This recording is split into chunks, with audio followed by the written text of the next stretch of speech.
Adventures of Teton Curtis.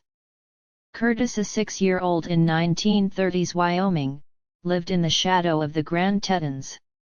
His family's dairy farm relied on him to bring in the cows before dark. The cows pastured a mile from the barn, near a beaver pond nestled among tall pines that provided shelter from the snow. Curtis rode his trusted friend Old Blue, an old draft horse too slow to run but steady and warm, carrying him through the knee-deep snow. One evening, Curtis played too long after school. He ran home in the snow.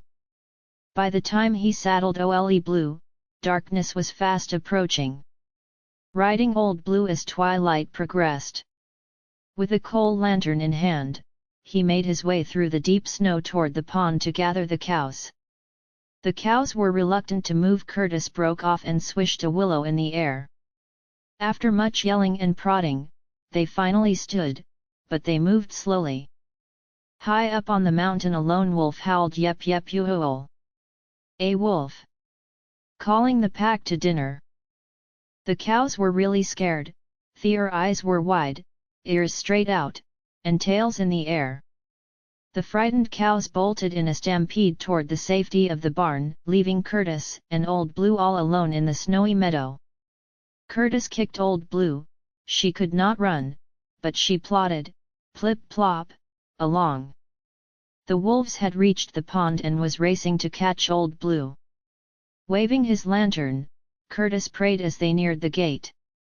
Suddenly, headlights cut through the night. A Model T Ford appeared next to the gate. The wolves hesitated, wary of the lights and noisy beast. They sat down to wait for the beast to go on. The car followed Curtis and Old Blue home. Looking back, Curtis saw the wolves sitting in the snow, licking their lips, their meal just out of reach.